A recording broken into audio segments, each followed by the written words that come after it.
family, it's Akua Dimples here again for another session as part of our homeschooling. But as you know, I always log in 10 minutes before our session. So we are going to give it a few minutes, 10 minutes for everyone to log in, grab a tea, grab a hot cocoa, prep yourself and ready to learn today. And we'll be talking all about how to support your child if they have special educational needs, whether it's underachievement or overachievement, and also supporting our child within foundation stage subjects, which includes non-core subjects. So I'm just going to go quiet and put this on mute for a few minutes whilst we wait for the session to start at 6 o'clock. Don't go anywhere. Make sure you stay with me because we have so much to learn today, especially our Q&A segment where I want us to learn from asking each other questions. So stick with me, don't move, don't go anywhere, and we will begin very shortly. Thank you very much for joining us today, and we'll be beginning our session in 10 minutes. Thank you. Mwah.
is the...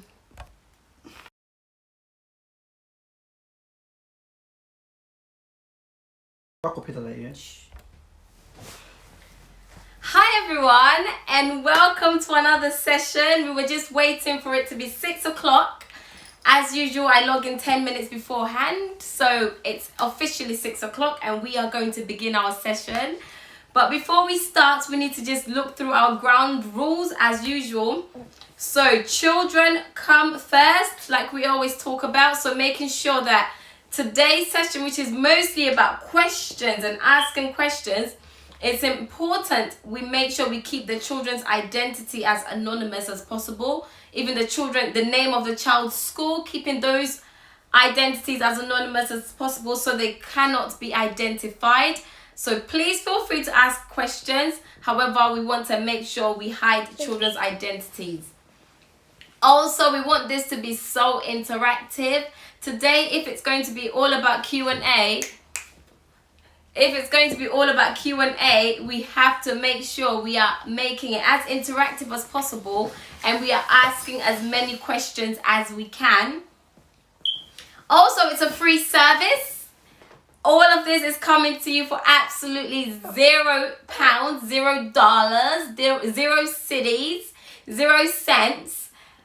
All I'm asking from you is to make sure you subscribe to my channel. Make sure you give this video a thumbs up and let's be as interactive as we can. So if you haven't already given my video a thumbs up, please give me a thumbs up.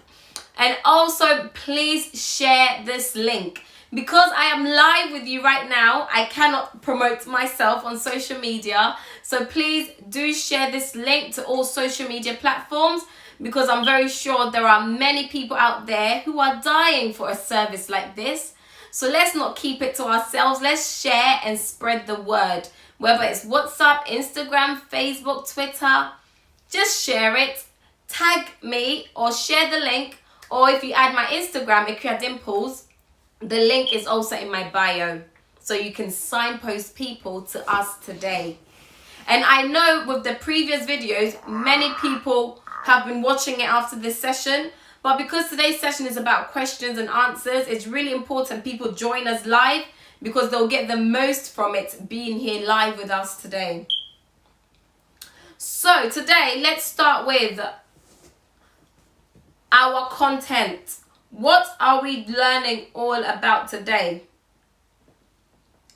And, before we go into that, we've had previous sessions. So if you're joining us for the first time today, we've had previous sessions where we've talked about, we had a first session, which was an introduction section. In our introductory session, we looked at how to get started with homeschooling or supporting your child. So breaking those barriers of where do I begin? What do I do? We also looked at how to access the national curriculum and also where to go to know what to even teach your child or how to teach them. So we looked at accessing the national curriculum. So when I talk about the national curriculum today, I'm expecting you to know where to find it. If not, go to the session 1 video where I teach it in depth and I even show you the pathway to getting it and explain what it's about. And also that first session was about increasing motivation and engagement, how to get your children on board. So that's the first session we've done. So we also had a second session on how to support your child in English. So within that session, we talked about reading, which covered word recognition and comprehension. We also looked at writing, paying attention to handwriting, spelling, grammar, those skills children need to help them transcribe texts. And then our third session, which was last week, was all about mathematics, how to support your child in maths. And we talked about the CPA approach, the concrete pictorial abstract method. If you want to know more about it, please go and see session 3, maths, where I teach it in depth. And also we talked about how to teach basic mathematical skills at home, which looks at number, looked at timetable. We talked about timetables. We showed a video of how to start it. We looked into place value, teaching a child shapes, making maths fun, using real life experience and real life examples is what session 3 was about. So we've had these 3 sessions so far, and all 3 sessions are on my YouTube channel right now, so the videos will be there for you.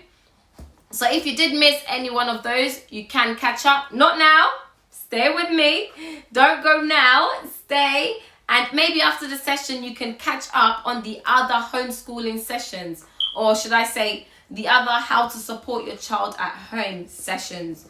And just to clarify, my previous viewers know that when I say homeschooling in this session, what do I mean?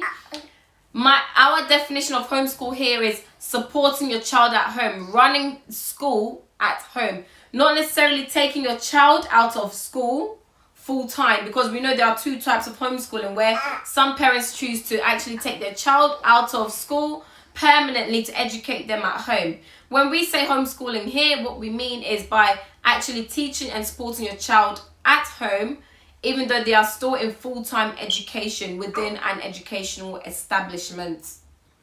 So that's what we are about, and that's what we've learned so far. So if you've been here for all those previous sessions, thank you very much. So what are we doing today? If we bring our content up,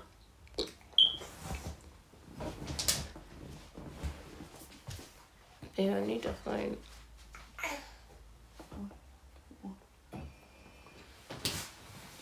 So this is, if we make, let's move this.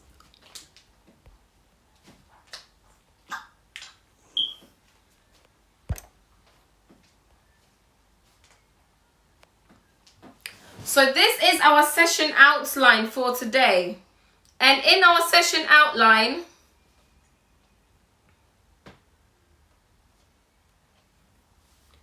with our session outline, what we'll be looking at today is, first, we're starting the ground rules, which we've already revisited.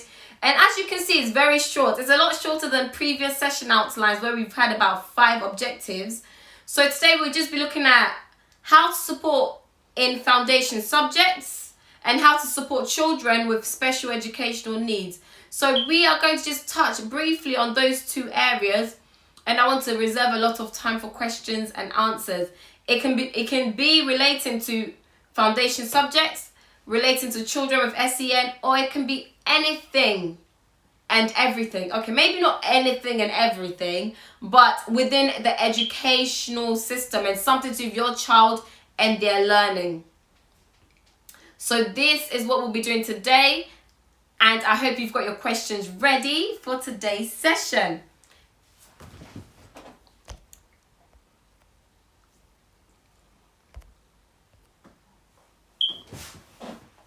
Right, beautiful people.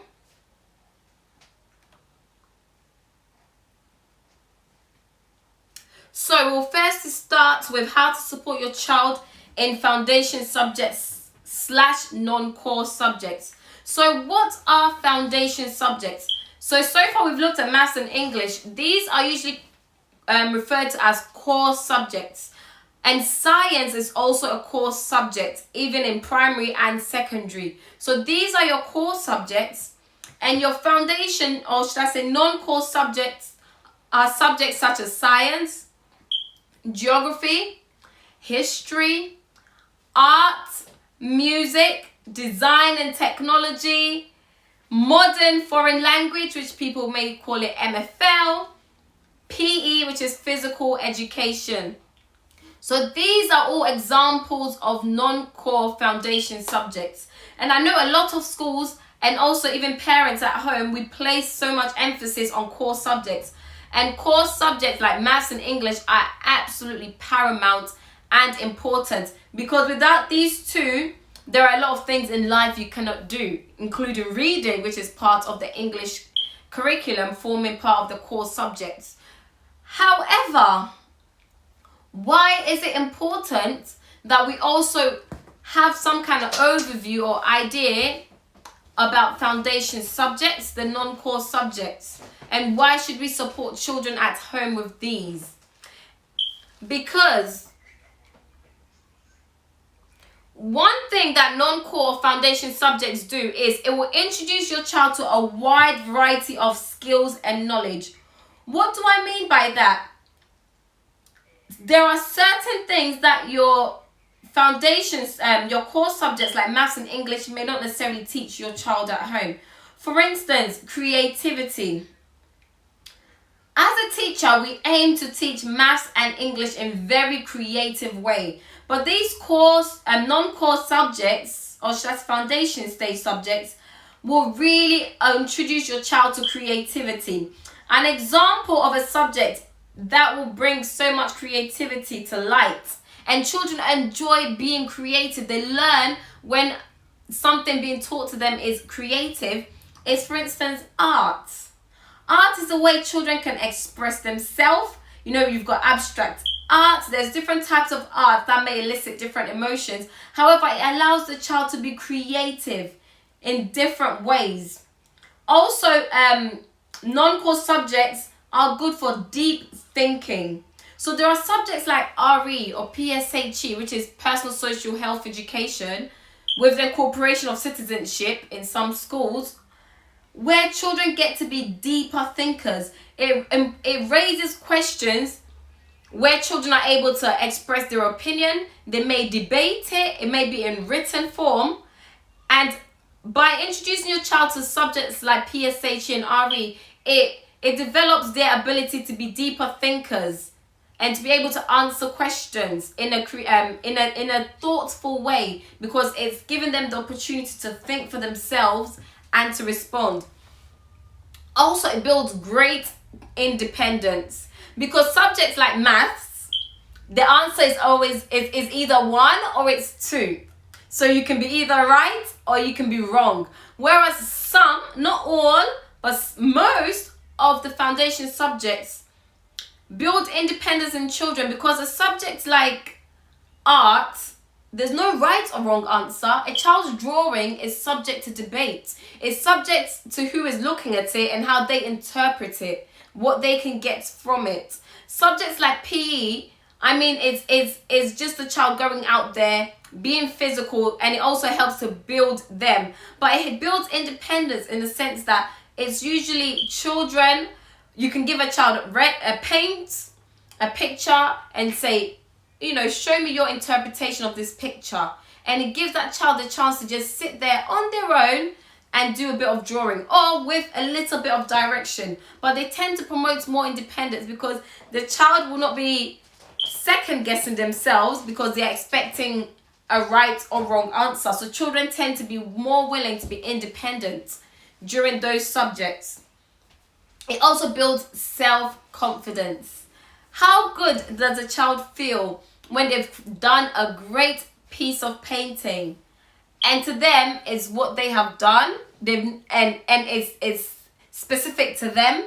So it builds their self-confidence and their self-esteem. They feel happy about what they have achieved in that area. Also, another area is interpersonal skills. So right now I'm talking about why is it important, you know, for children, for us to support those subjects at home as well. They get to develop interpersonal skills, because something like RE or something like PSHE or citizenship studies, it teaches them about everyday living, everyday life, the key things that are not in maths and English subjects, but interpersonal skills where we get to actually apply to real life skills, social skills. These things get taught within some of these foundation subjects. And this is why it's important. Not only are we supporting maths and English, but give the children a break. You know, give them a bit of a break. Coming from a teacher, it helps their development as well. When they get a break and they get to also delve deeper into their foundation subjects. Because a lot of children, when you ask them, what's your favorite subject, especially at the primary stage, most of them will say a foundations. Oh, I love PE. Oh, I like PSHE. Oh, I like science. Why? Because these subjects are very creative, and it creates a love of learning in them as well. So as parents, what can we do then? If these foundational core subjects are also good and valuable, what can we do as parents to support children in these subjects? So let's have a look if we have any questions. So before I continue, I'm going to take a pause here. Do we have any questions so far about these subjects and how to support our children?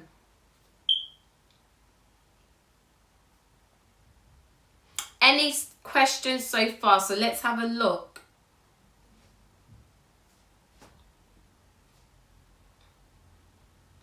Okay, so we've got Bernice here already. Hi Bernice. Bernice saying hello host. We've got Jennifer Chumasi. Thank you for joining me, Jennifer. Thank you. Hey Jennifer. We've got Williams here with us today. Hello Williams. Nice to see you. Exactly. William saying thumbs up host. Thank you Williams for giving me the thumbs up. And thank you guys for joining us today. Ready to learn. Any questions so far about the importance of foundation subjects? Otherwise, let's move on. Let's give a few seconds.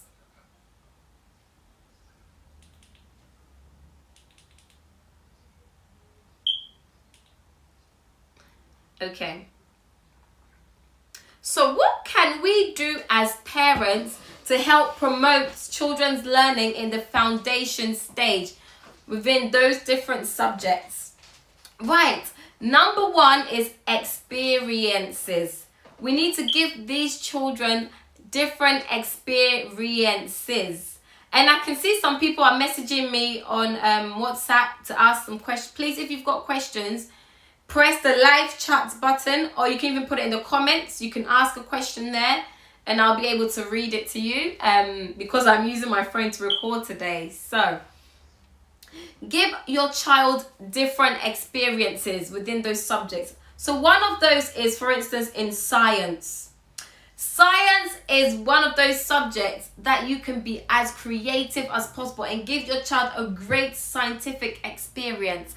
How can we give children good experiences in science? I can first start with science museums. There are so many museums around where they can explore science. They can look into scientists and the history with scientists.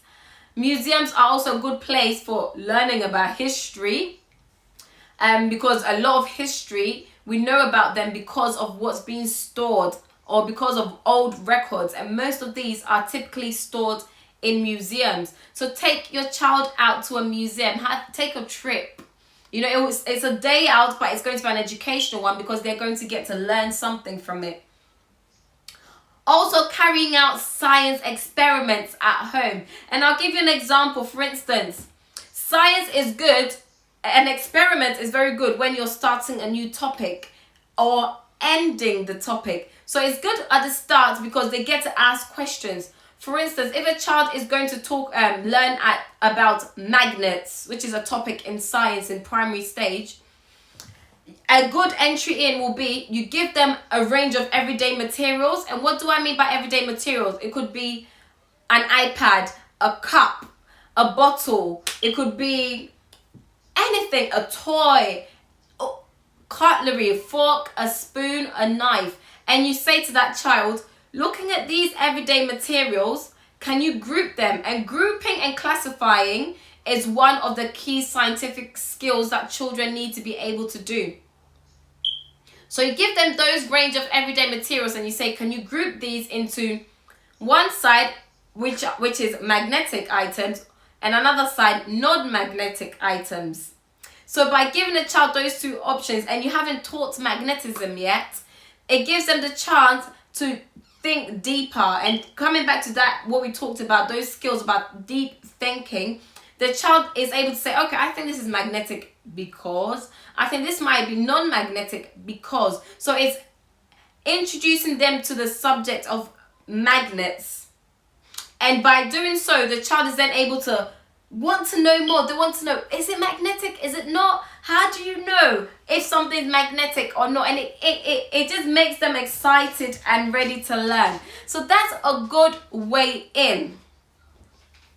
And then at the end, after you've taught them everything about magnets, or for instance, you've taught a child about, in science, we learned about gravity, for instance.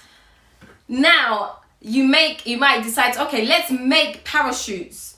so childlike parachutes, and then you're going to drop them and experiment with gravity. So that can come at the end of learning. So these things can help elicit learning and help us support our child at home.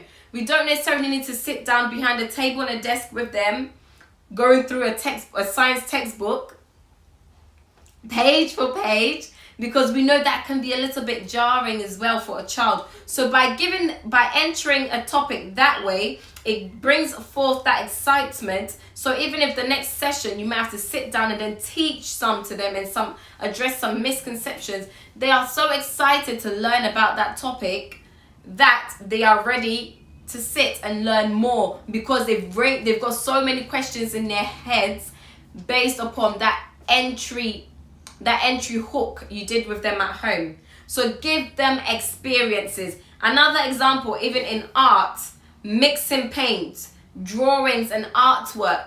If a child is learning about colors, and different colors is art, how about you give them different paints, and then you say, okay, you give them primary colored paints, and then you say, make a prediction first. Making predictions is one of those key skills, again, for science, but you can have transferable skills. So give them primary colors and say, what do you think will happen when I mix the red and the yellow? What do you think will happen when we mix the blue and the yellow? So again, they are making predictions, and then by child then mixing the color to find out, it generates much more interest than us giving them purple, giving them green, and saying, here's purple, here's green, here are your colors, off you go. So making tasks more child-led, making them have their own experiences, will help to further their learning. The next thing about what we can do as parents as well is making it child-led, and that feeds really well into the whole area of experience. Once a child has experienced something, and a lot of times children can't lead their own learning because they have less life experiences than we do. So by giving a child that bit of experience, they're able to lead the next step of learning. So if in science they dropped a parachute at the beginning of the learning, then you ask them, what do you think helps the parachute to either fall, boom, flat on its face, or to help it to float? So through that question, a child can start to investigate for themselves, and they can lead their learning because they've had the experience of making a parachute, playing around with the different materials, because different materials will affect how a parachute works, thinking about how long the string is from the actual head of the parachute to where the basket is, should we call it. So all these things, by a child making it, they have played around with materials that their understanding will be far better when you are teaching them about gravity, the distance between the head of the parachute and the base of the parachute and all of that. That helps a parachute to drop really quickly or glide in the air. So experiences are a great way in, and they lend themselves well to child-led learning. Even as adults, I'm sure if we think back about things we learned in school, some of our best experience are things that we did ourselves. We were involved in it, and the learning was driven by us. So let's give our children the opportunity to drive their own learning at home as well. And it's exciting, and it helps to build independence. And for children, the number one thing we want in our children is independence.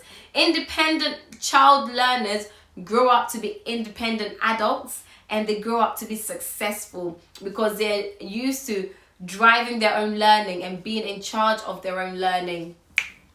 So that will help them build independence further. So give your child those experiences at home, and it will help to drive learning. So I'm going to take a pause there around how do we as parents support the child at home within the foundation and core subjects. Any questions so far? I've been moving really fast today because I want to cover everything as quickly as we can. So any questions so far, please? So let's go.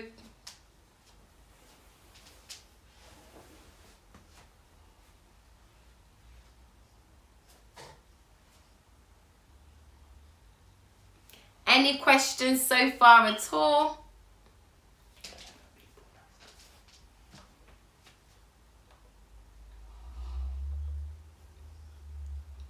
Look.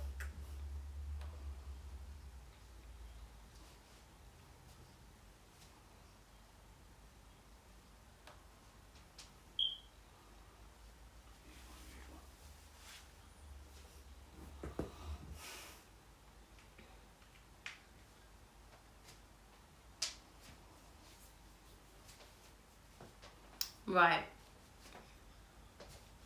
So let's continue, guys. So on that note, this leads us straight into the next stage. So we've talked about, so going back to our content, we've talked about how to, so far we've already had our ground rules. We have also talked about how to support in foundation subjects, and we will now be going into how to support children with special educational needs. So we're moving quite fast today. Any questions, please ask them as we go, and I will keep stopping to check and to respond to all questions we may have.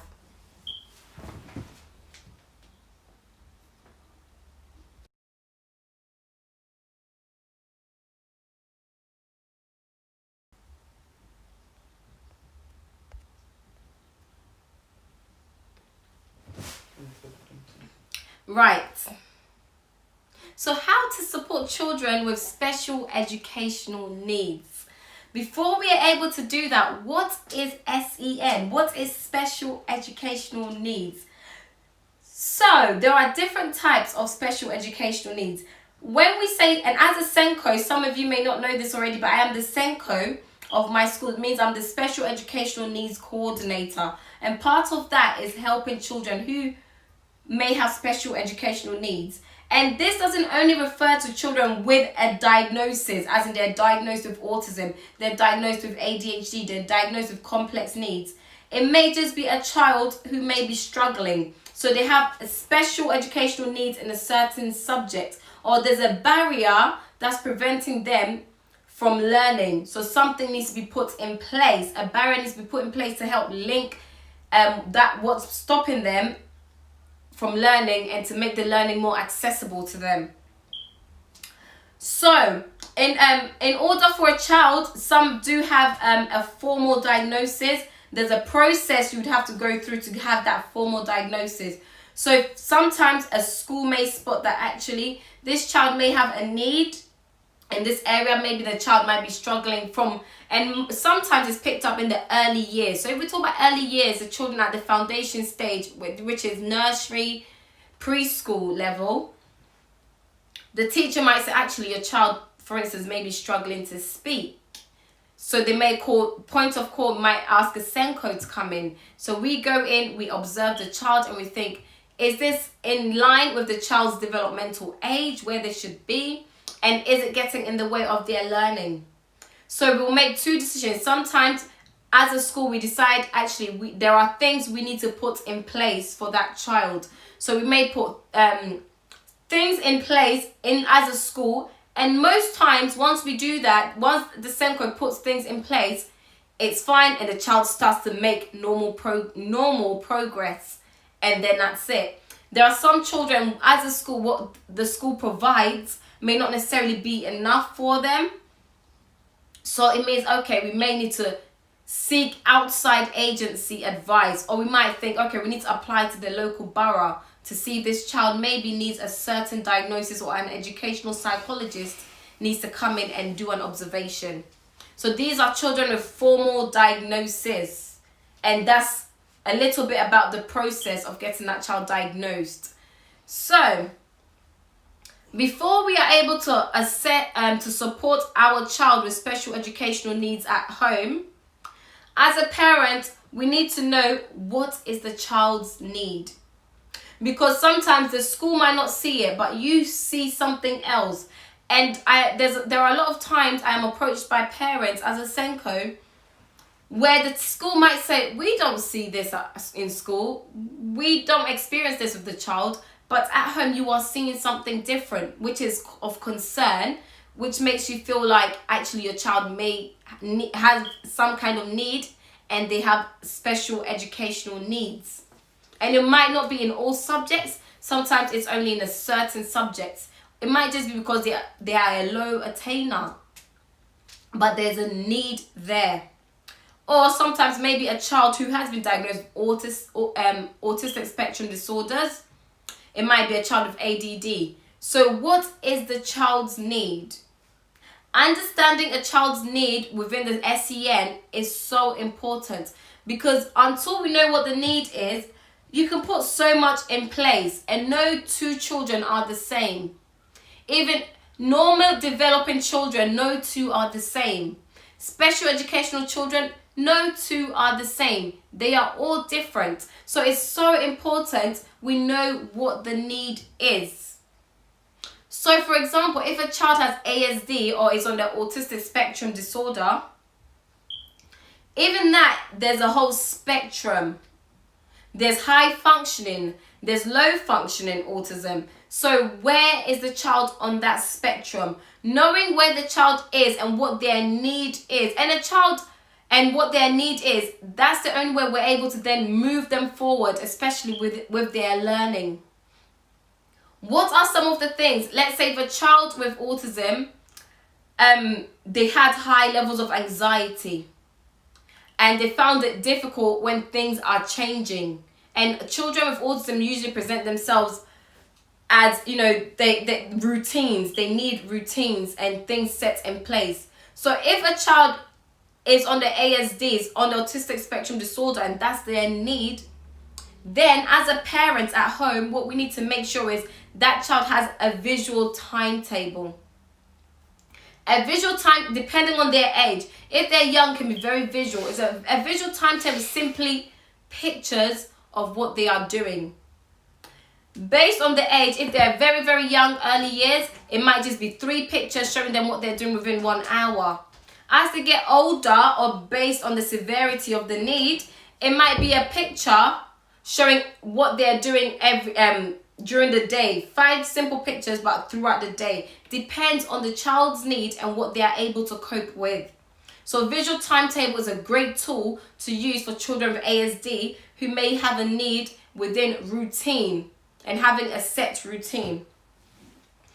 If the child's need is, for example, they've been diagnosed with ADD, which used to be called ADHD, attentional deficit hyperactive disorder, or attentional deficit disorder, then it means that child's need may necessarily be in focusing.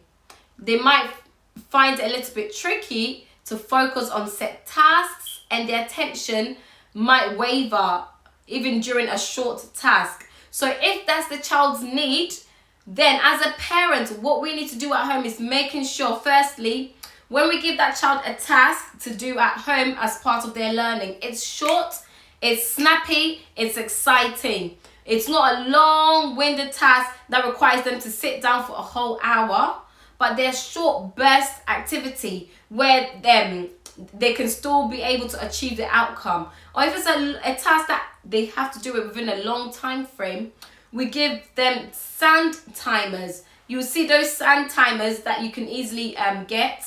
Or you might have, if they're older and they understand time, it may just be a stopwatch.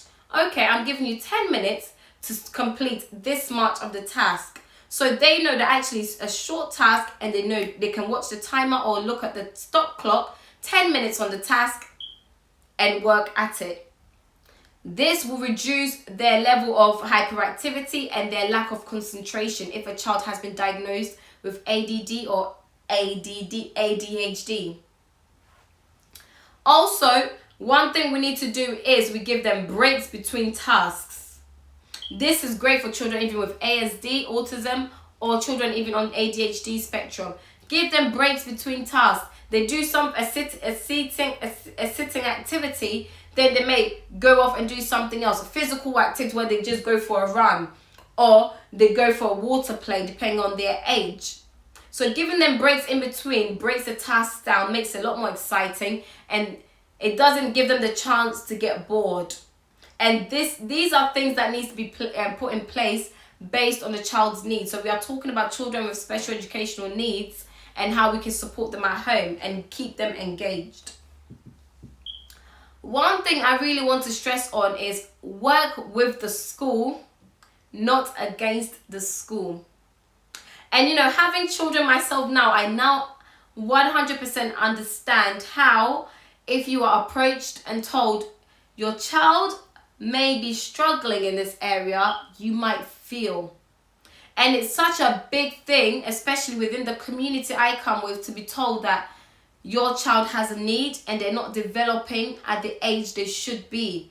Or it might not be a diagnosis, but you're being told your child's level is below where they should be. It's a very worrying thing to hear.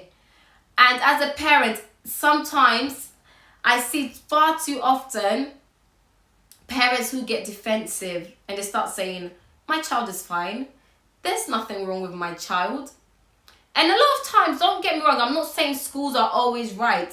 Sometimes schools do get it wrong. But a lot of times, schools spend a long time during the day with your child. And it might be something they've observed. It may not necessarily be a long-term thing for that child. It might just be because they're going through something. That's why the school has spotted it. So don't be defensive as a parent. Work with the school, not against the school. Because I have seen children who there's actually a strong need. There's a deficit in their learning and it goes diagnosed.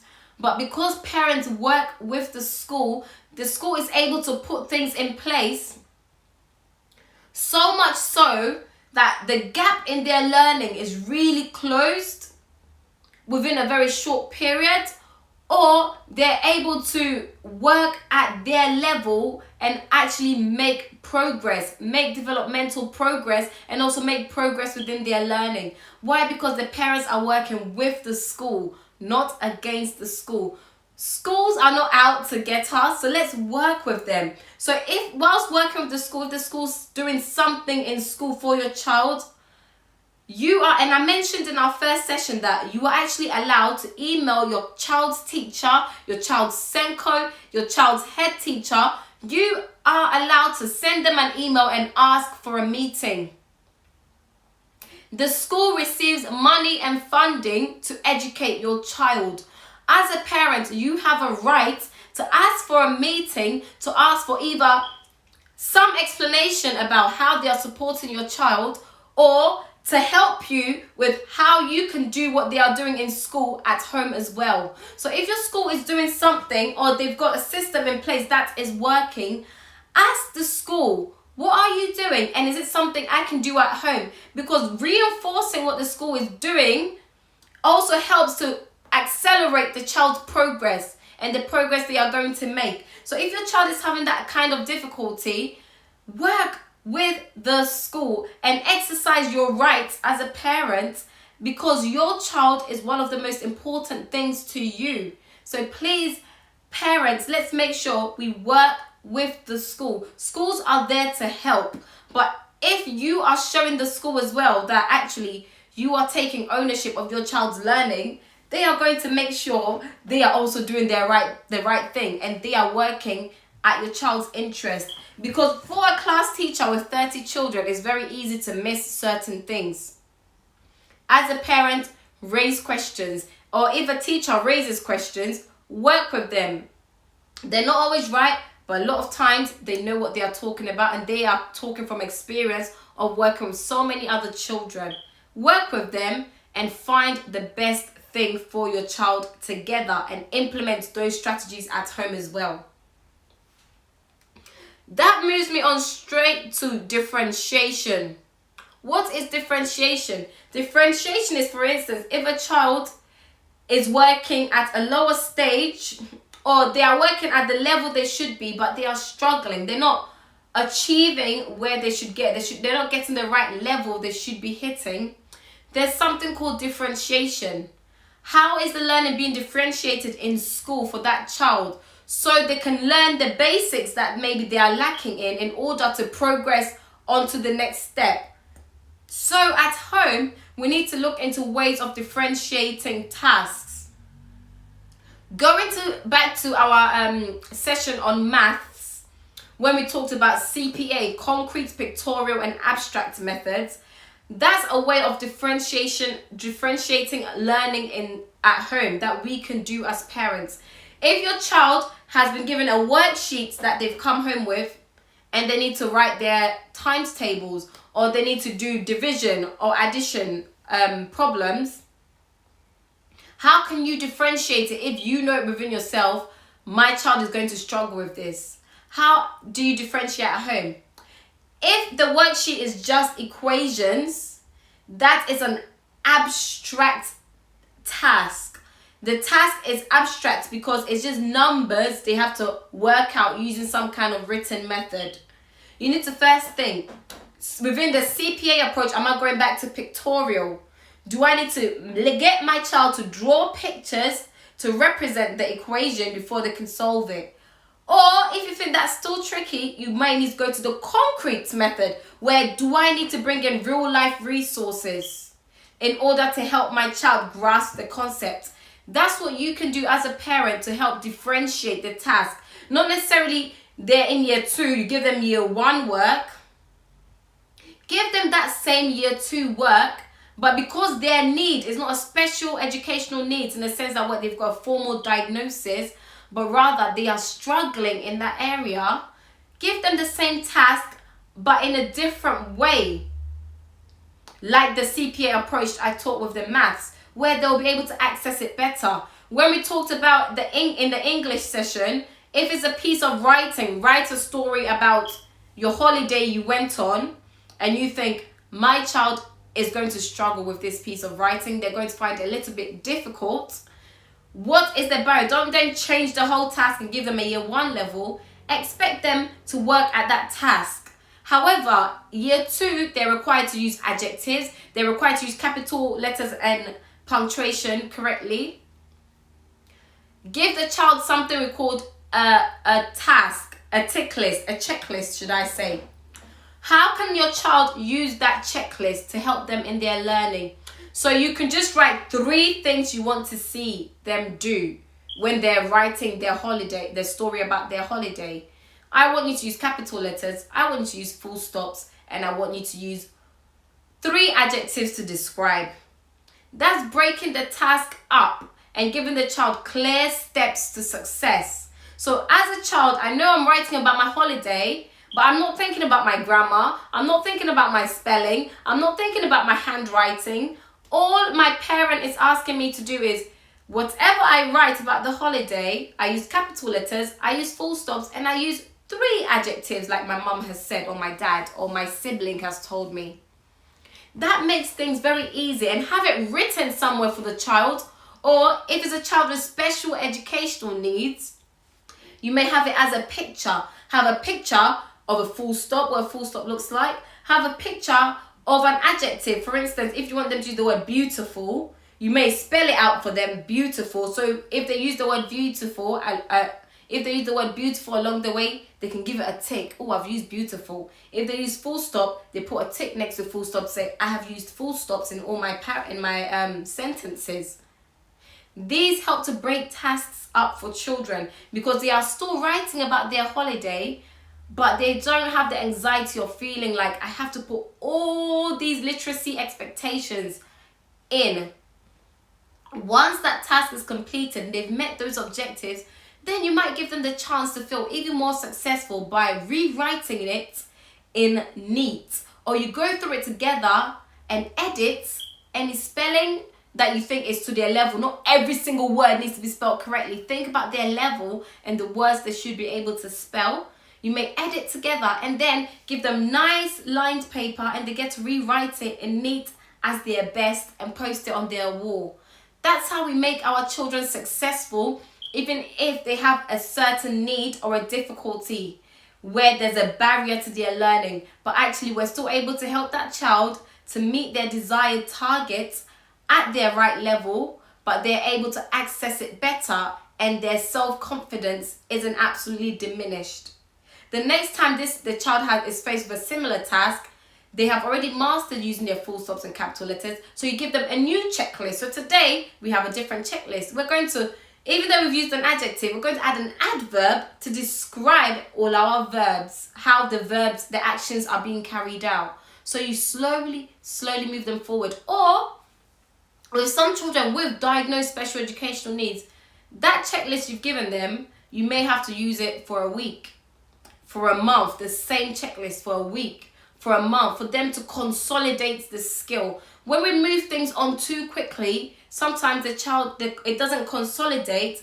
That next time you give them an independent task, they're not able to use it. They don't use it because they didn't consolidate the learning. You need to see that child able to use it a few times, especially independently, because independence is important before you move on to the next learning. We're not in a rush to move learning on, especially if a child is a low attainer or have special educational needs. Consolidation is key, and that's the most important thing, for them to get enough practice in different ways. So don't give them the same holiday, write about your holiday, use capital, change the task, but the outcome you want from it is the same. Now you've written about your holiday, why don't you write instructions on how to make a cheesecake? You make a cheesecake with the child and they write how to make a cheesecake, still expecting them to use capital letters and full stops. You tell them, okay, we made cheesecake, we've written instructions. Now, today we're going to go on a walk to the shop and we're going to talk about our journey from home to the shop. Make sure you use capital letters, you use the same objectives, but within a different task.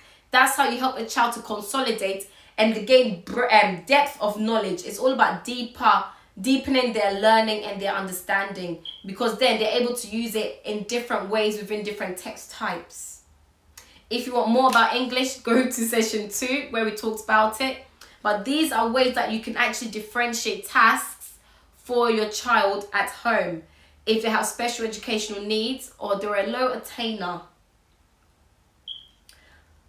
Also, if a child has an official diagnosis, seek out of school help as well. If depending on the severity, if it's a very severe diagnosis where you feel like what's happening in school is not entirely helping them and they need more, there are children who will need more, seek outside of school help.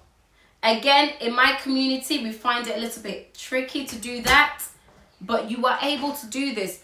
There are CAMS, which is child and adolescent mental health support, who have so much in place, and experienced people who will help us.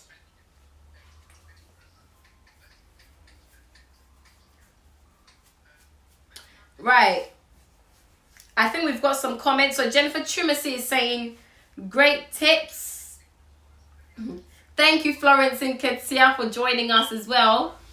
And also we've got Ebenezer Amankwa saying, this is really good, Akua. How do we contact you for more professional advice? Have you got any written course we can bring to Ghana? Oh, we've got Ghana in the house today. Yes, Ebenezer, if you contact me on Instagram, or my email is Akua Dimples, so AKUADIMPLESS. It has 2 S's. So Akua Dimples with 2 S's, so it's one word, at gmail.com. This email is also in my it will be in my description after this video. This video will be saved on my YouTube channel. And also I do have a course, Ebenezer, in Ghana, which I didn't quite want to announce on my YouTube. So be in contact with me on either my email or my Instagram is the quickest way you can get me, which is Akua Dimples as well. And we can talk, because I do have something that is running in Ghana. So Ebenezer, get in contact. So let's continue. Getting out of school help. So for instance, you might get out of school help from CAMS, which is Child and Adolescent Mental Health Services. They run stuff like parent support groups, because within the community I come from, we have parents, when their child is diagnosed with something, let's say for instance autism, we keep it to ourselves. We don't want to admit to it. We don't share it with anyone. And there's this, because of stigma, fear of stigma that's attached to special educational needs. And as a special education needs coordinator, it is my absolute dream that we talk about it more within our community and we don't shy away from it. And yes, we have professional help, support centers where you can go for parent support groups, where you get to meet other parents who are experiencing this, and you are able to talk to them. There'll be parents who have had that diagnosis for a long time, so they'll be able to point you in the right place. Talk to your Senko. As a Senko, I wish more people will come to me for the extra help and the extra support, so you can signpost things to them. So especially within our community, let's talk about it more. Go and get that help. Join parent network group. Join parent support groups, so we can join forces. There are professionals like myself within our community who are willing to help. So join these networks, and they'll be able to help you to further help your child and bridge that gap. Because just because a child has a diagnosis, a formal diagnosis, doesn't mean that's the end of the world. I have seen, and as a teacher, I know I'm formally a teacher and a Senko. However, before teaching, I have a psychology degree, and I worked as an assistant psychologist. So also I have my psychologist hat on, where I have worked with children who were non-verbal, couldn't speak, but because parents worked with the right services, with the school, with the psychology department, children were able to eventually speak within a year, within 2 years. Why? Because so much was put in for that child. And I'm not saying all children who are non-verbal will be able to speak, but when things are put in place, children make progress. They make progress in their development. They may not necessarily, as a 5-year-old, catch up with all 5-year-olds, but they will not fall behind so much that by the time their peers are working at age 10 years, they are still at a 5-year-old level. They will probably be at 8 years. We just want to see these children making progress, which is specific to them and their own learning. So don't shy away from the support. Ask for the help. Speak to other parents within these parent support groups, and they will be able to help as well. Any questions so far? I just want to give that a pause, because I know our community, we don't talk about this. So any support. So we've got Princess is the name, saying hello. Hi Yummy. Nailed by Nessa is saying love this. Thank you, Nessa. And I hope we are all understanding this, and the importance of doing this, because they are our children. And just because your child has a diagnosis doesn't mean it's the end. It really isn't the end. Rather, the earlier a child is diagnosed, the sooner you can get that help and put strategies in place. Even if it's something you're not sure about, ask for the help, because early intervention is good. Don't shy away from intervention. Why? Because your community may frown upon it. There's so much out there that can help your child. You can bridge the gap, and they will be able to make progress, and they'll develop. And that diagnosis will almost go unseen because so much has been put in place for that child. Atta Faith Walk is saying, God richly bless you, Han. Very educational. Thank you very much. So so far we've talked about, so if we go back to our contents for today. So this was our outline. So far we've talked about, we've gone through the ground rules. So again, make sure you've given me a thumbs up for this video. If you haven't already given me a thumbs up, press the like button, because this is a free service coming from me to you. Give me a thumbs up. Subscribe to my channel if you haven't done so already, because I'm not asking you to pay me, but the least you can do is subscribe and show your support. We've talked about how to support children in foundation subjects and how to support children with special educational needs.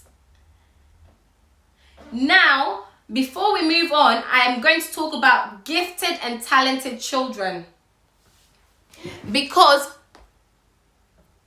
this is also a special educational need. Yes, if your child is a very, very, very high achiever, this is still a special educational need, because If something is put in place for that child as well, guess what will happen? That child will be bored in lessons because everything they're being taught, they just get it like that.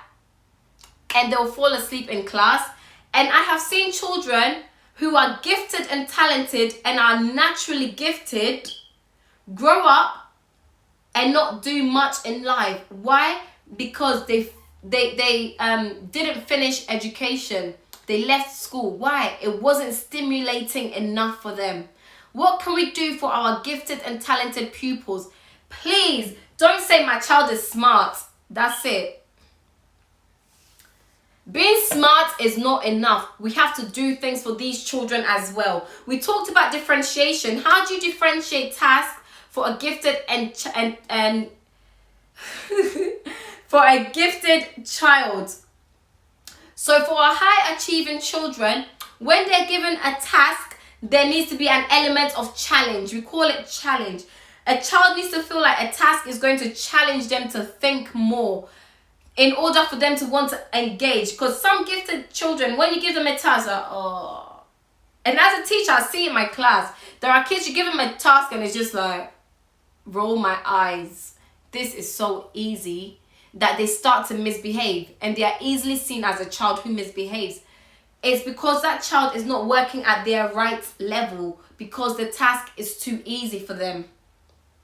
These children, I'm not going to speak much about, but I just need you to know, give them a challenge. Every task they are given, they need a challenge.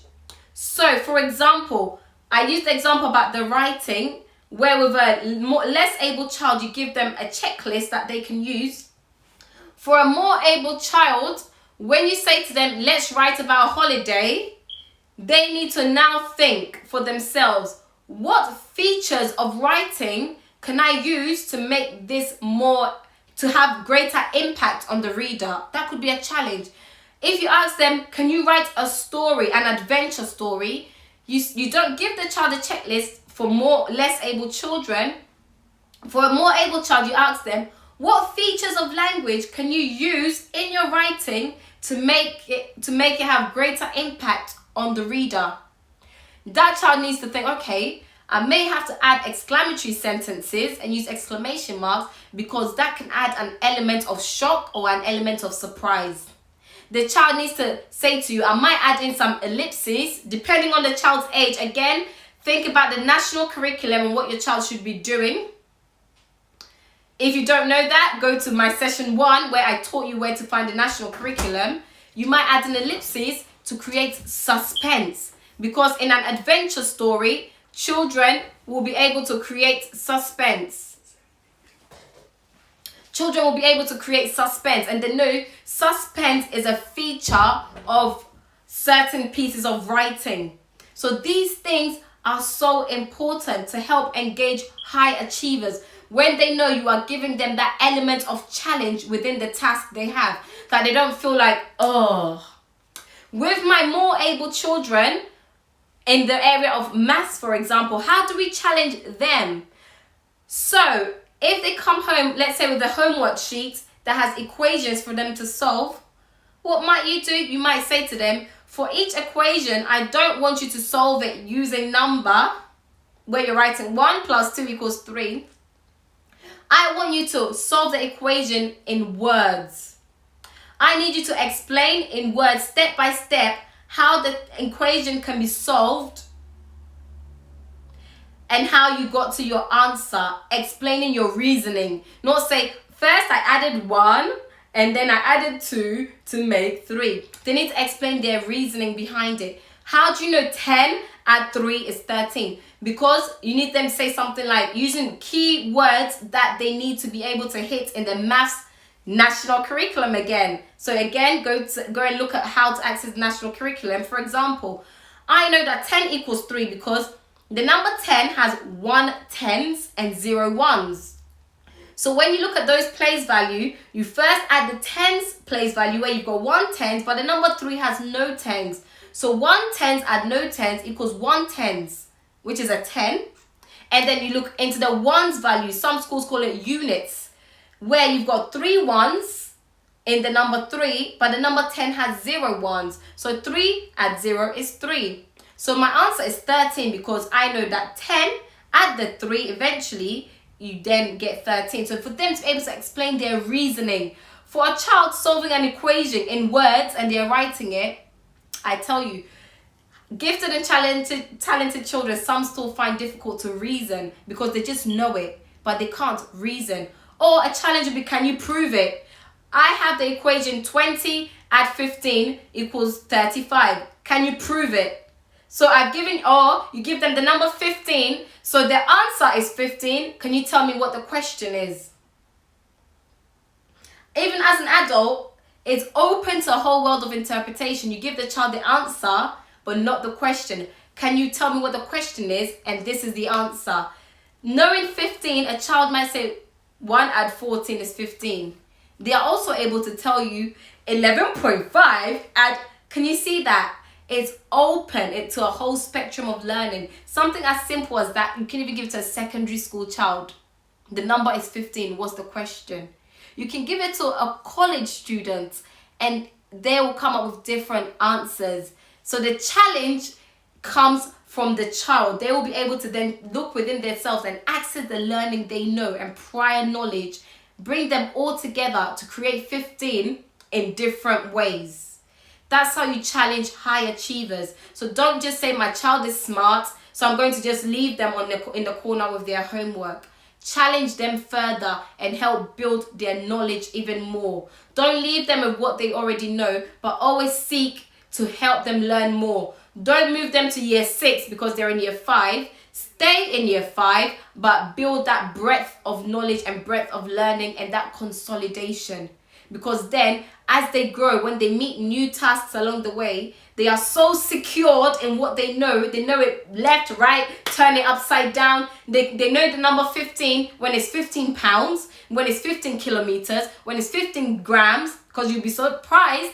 The number 15, the moment you say 15 pounds to a child, they don't know how to make 15 pounds, but they know how to make 15. Breadth of knowledge. Don't climb up the ladder, because I know, for instance, I keep talking about my community, but where I come from in Ghana, hey, she was fair, she got 100%. They promote you to the next year group. Stay where you are and build breadth of knowledge. That's how children master a skill, that anything that you throw at them, they're able to understand it and they are able to be successful in it. I said I wasn't going to speak much today. Questions and answer time. We have talked so much today. Let's bring our session outline up again about supporting children in foundation subjects, looking at SEN, whether it's special educational needs, whether it's gifted and talented. And I am ready for your questions now. Please don't be a quiet audience. Let's have a look. Do we have any questions today? Right. Williams World said still here. Thank you, Sister Williams. Precious Kai Girl said hello, everyone. Hello, Precious Kai Girl. We've got Nana Abibia saying, how can you help your child who has an interest in arts to develop her skills? Fantastic. So I talked about the foundation subjects earlier. So how do you develop, help your child who's interested in arts to develop her skills? This is something, again, as some parents may say, no, go and do maths, go and do English. Again, ask yourself, what is the need? So what is the area of arts that your child has as a talent in? Is it PE? Is it in music? Is it in drama? Where the need is, should I say, or where your child has that specific skill in, as a parent, if this is something you think you're not able to help them themselves, there are lots and lots of groups that children can join. Some are free. Some are run by parents within your child's school. In my school, I know parents who alternate weekly. One parent will have the children for 30 minutes after school and teach them cooking. One parent, because their dad is very good in music, will teach them how to play the keyboard. Another parent will take them on Thursday and teach them how to paint in art. Do you see? If your school doesn't do this, maybe as a parent, it's something you could start.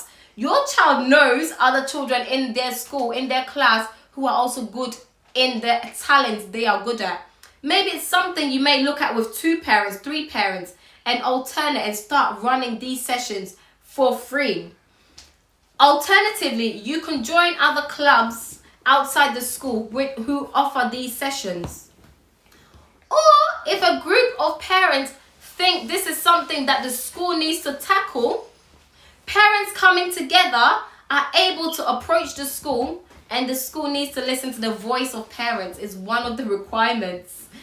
The school can also get an agency in who can run after school sessions in that specific art, be it dance, be it music, be it playing an instrument. If the school's not already doing it and there is a need because parents have highlighted it, then the school, it's something the school has to listen to, and they need to start doing it for children to learn and develop. So don't ignore a child with a talent in arts. We rather need to embrace it, get them into a group where they can learn more about, or if you can afford, you might get one-to-one sessions where they're able to learn. And you know, I'm going to talk about my husband. Now, my husband's very talented in music. And there are children, he teaches keyboard because their parents have approached him. Do you see that? So take ownership of that and find a place where your child can build that skill or talent. Don't hide it. Modern day, there are groups everywhere that the child can go to and learn. If you as a parent, that skill doesn't come naturally to you, or there's no time to do it. So invest in your child. That was a very great question about how we can, help a child who has an interest in arts. Develop the skill, build their independence, make time at home, even if they're going to groups as well. Make time at home, buy some equipment that they'll be able to use. If it's painting, buy paint at home. Even if you leave them to go and paint on their own, they are building skills. Let them watch videos. YouTube is a very big place. You'd be so surprised that people who run free, just like you are watching me today, I'm teaching you how to support your child at home.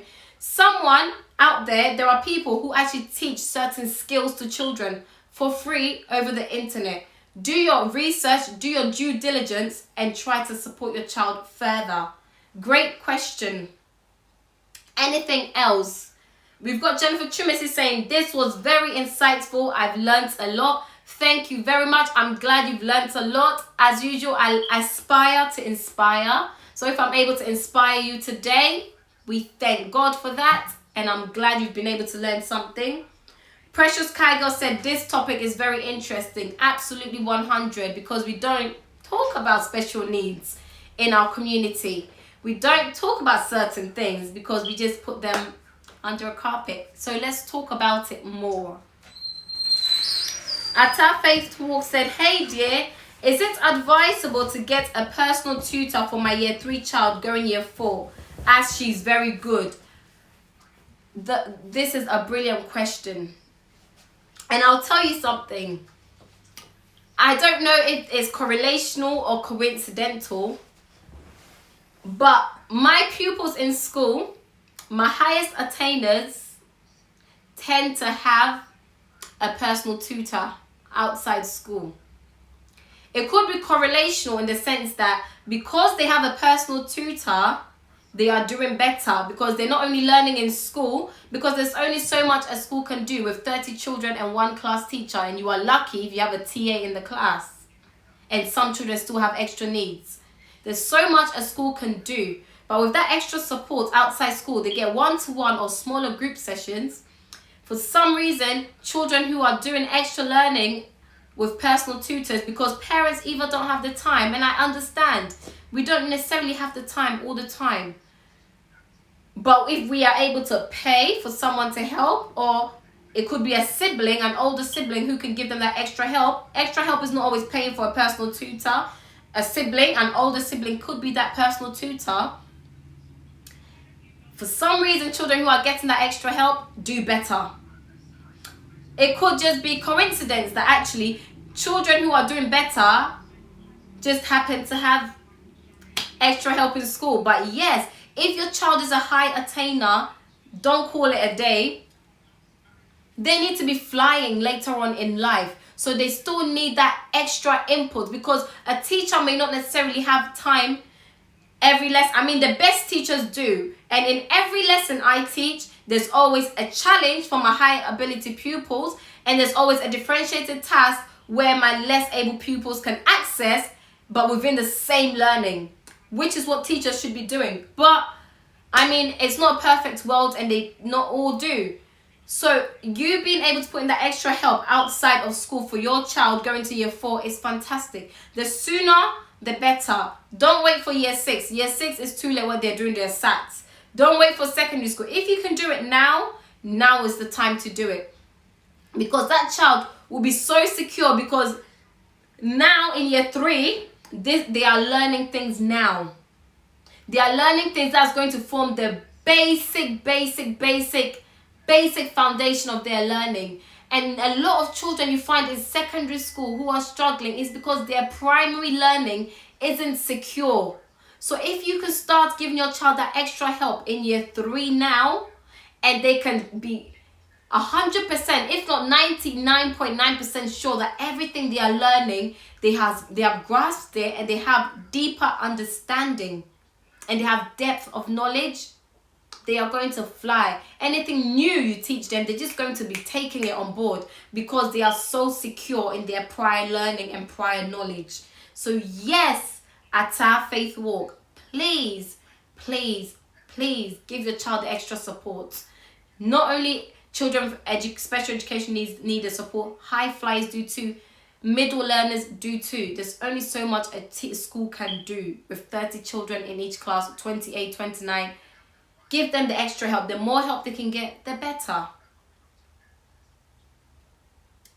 Right. It says you are very correct. Thank you very much, precious Kai girl. Nana Bibi is saying fantastic. Thanks. I'm glad I was able to answer that question. And I haven't got any more questions so far. Any more questions at all that you need answered?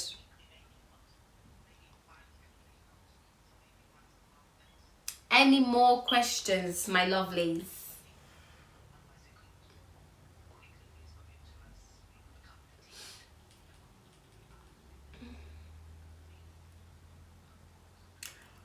On that note, I'm not rushing to leave you. If you do have questions and it does pop up, whenever I say my byes, I stay on for about 10-15 minutes, because sometimes we do get people who want to ask secret questions once everyone has left. It's up to you. However, I am going to drop my email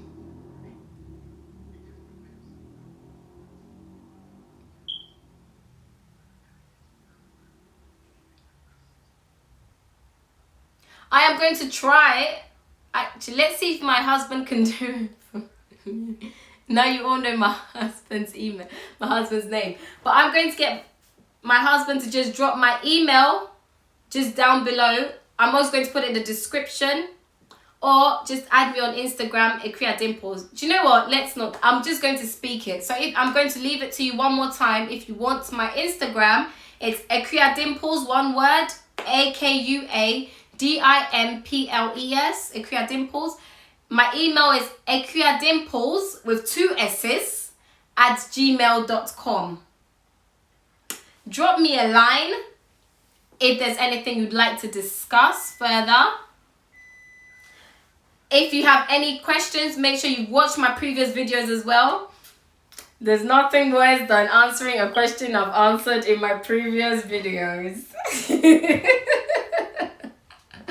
Because I have had some questions that I've had to signpost. Were you here in session 1 or session 2? Please watch the previous videos. They are there on this channel.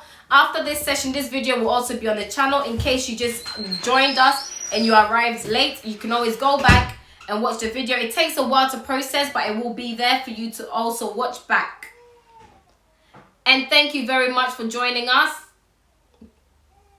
Pardon me for a second. Babe, I think the baby needs your attention.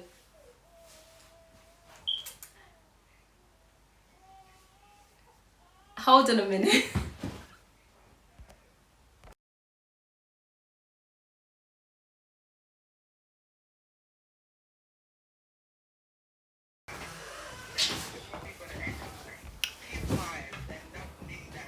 Right, so Williams Wells saying, see you later, host. Thank you, Williams Wells, for joining us today. See you later. Atta Faith Walk is laughing. And thank you very much, everyone, for joining me today. This was our 4th and final session on homeschooling. I hope it has been absolutely helpful. Before you go, there are other videos on my channel that are not all necessarily educational, but I try to educate you in different ways. I have a video about home ownership. I have a video about budgeting, managing your finances. There are videos about different careers. And then there are funny videos about pranks and relationships and all of that. This is your number one stop shop. Thank you for joining me. God richly bless you. And again, kiss from this dimple. Kiss from this dimple. Akua Dimples is signing out. And I am going to stay here for a few minutes whilst you all sign out. And please like and subscribe on your way out. Like, subscribe, and give me a thumbs up and share. The video will still be here. So if you found it useful, share with other people. Copy the link and share it. Thank you very much. I will be here answering your questions. So I'm just going to put myself on mute. But if there is a question that does pop up, I will answer the question. And Margaret Sam is saying, thank you, God bless you. Thank you very much, Margaret, for joining us today. Wonderful session. God bless you, says Nana Bibia. Thank you very much, everyone, for joining us today.